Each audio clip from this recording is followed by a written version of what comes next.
गोरखपुर में दो लोकसभा सीट है, एक गोरखपुर सदर लोकसभा सीट और दूसरी बांसगांव सीट सुरक्षित सीट है। और है कि ये ऐसी सीट है जो एक बड़ी घटना जो देश में हुई थी उसकी याद दिलाती है। राजीव गांधी की जिस तरह से बम मारकर हत्या हुई थी, ठीक उसी तर्ज पर जो 1996 का जो साल था, मार्च महीने की बात है। और ओम प्रकाश पासवान जो मानीराम से 2 बार विधायक रहे, निर्दल विधायक रहे, समाजवादी पार्टी के टिकट पर चुनाव लड़ने वाले थे। लेकिन इसके पहले ही अभी मार्च का महीना चल रहा था और वो इस सीट पर चुनाव प्रचार में जुटे हुए थे। और वो दौर था 1996 का, वो दौर था जब ट्रैक्टर जोड़कर रैली हो रही थी बांसगांव में। और बांसगांव लोकसभा क्षेत्र में रैली के दौरान ओम प्रकाश पासवान की बम मारकर हत्या कर दी गई थी। ये ओम प्रकाश पासवान का नाम आपको अगर नहीं सुना हुआ है तो इसके बारे में बता दें। चूँकि ओम प्रकाश पासवान मानीराम से विधायक रहे और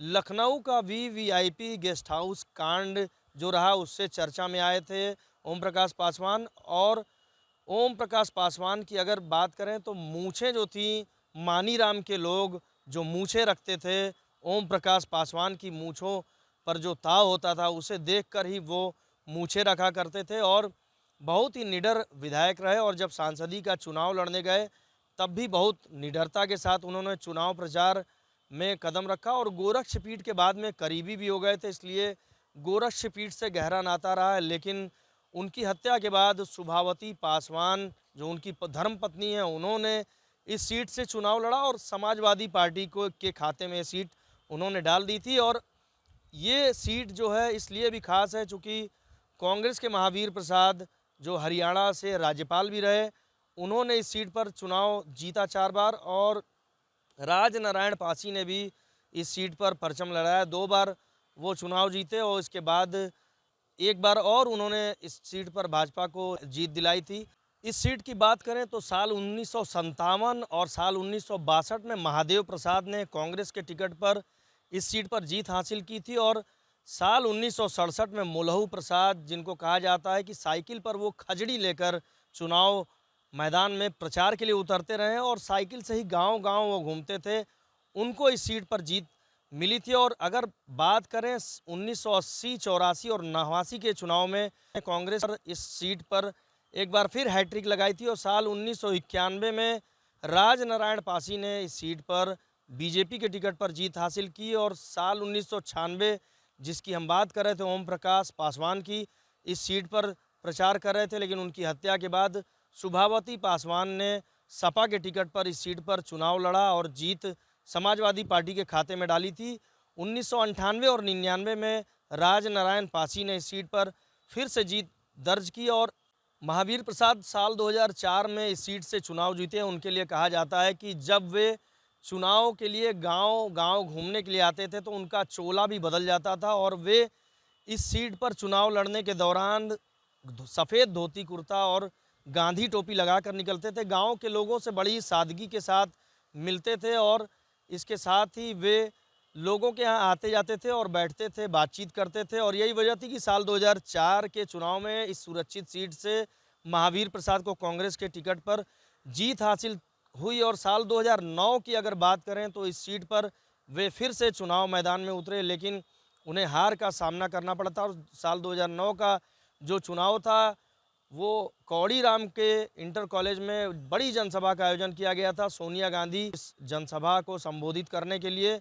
लेकिन जो उनकी बातें थीं लोगों को वो नहीं समझ में आई। और इस बार जो कांग्रेस का ये जो गढ़ कहा जाता था बांसगांव सीट को, ये उसके खाते से निकल गई। चूँकि ये जो सीट है बहुत महत्वपूर्ण सीट मानी जाती थी और महावीर प्रसाद का खासा दबदबा रहा है। और बसपा की जो सोशल इंजीनियरिंग है इस सुरक्षित सीट पर नहीं चली। लेकिन 2009 के चुनाव में महावीर प्रसाद को भी इस सीट पर हार का सामना करना पड़ा था। और कमलेश पासवान साल 2009 के चुनाव में बीजेपी के टिकट पर जीत हासिल किए, चूँकि उनको उनके पिता का जो भावनात्मक सपोर्ट था उनके दिवंगत होने के बाद वो हासिल हुआ। और इसके बाद साल 2014 के चुनाव में भी कमलेश पासवान ने इस सीट पर जीत हासिल की।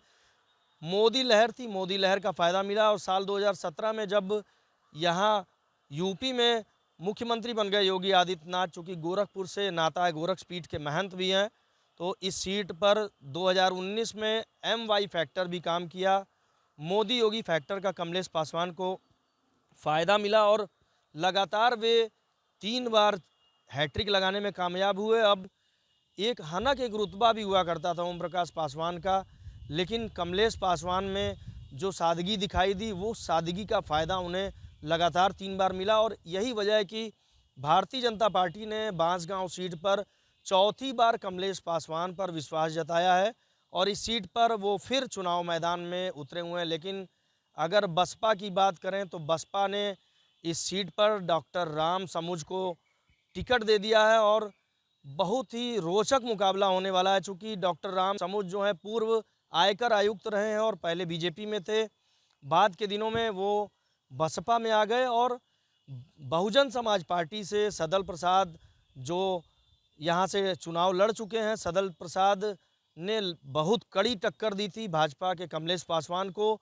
उन्होंने कांग्रेस का दामन थाम लिया और कांग्रेस ने उन्हें इस सीट से, बांसगांव लोकसभा सीट से चुनाव मैदान में उतारा। चूँकि बांसगांव सीट जो है वो बहुत महत्वपूर्ण इसीलिए मानी जाती है चूँकि सदल प्रसाद भी अच्छी उनकी पकड़ है क्षेत्र में और यही वजह है कि इस सीट पर इस बार मुकाबला काफ़ी कड़ा होने वाला है, चूँकि बांसगांव काफ़ी पिछड़ा हुआ इलाका माना जाता है और इस सीट को पे विकास जो है लोगों को दूर दूर तक नहीं दिखता। लेकिन इस बार का जो चुनाव है, इसमें कहा जाता है कि OBC वोटर यहाँ पर अधिक हैं, OBC वोटरों की ये सीट मानी जाती है। ब्राह्मण भी यहाँ पर हैं काफ़ी और मुस्लिम जो मतदाता हैं वो भी यहाँ पर हैं, तो कुल मिला के जो OBC वोटर होंगे वो फैक्टर यहाँ पर काफ़ी काम करता है और इसके साथ ही जनरल सामान्य वर्ग का जो वोट है वो भी यहाँ पर काम करता है काफ़ी तेज़ी से। तो ये माना जा रहा है कि इस सीट पर काफ़ी रोचक मुकाबला होगा। बांसगांव के श्रीनेत जो वंश है, श्रीनेत वंश का यहाँ पर काफ़ी दबदबा माना जाता है और बांसगांव के जो श्रीनेत वंश है, श्रीनेत वंश का एक यहाँ दुर्गा मंदिर भी है और वहाँ पर जो शारदीय और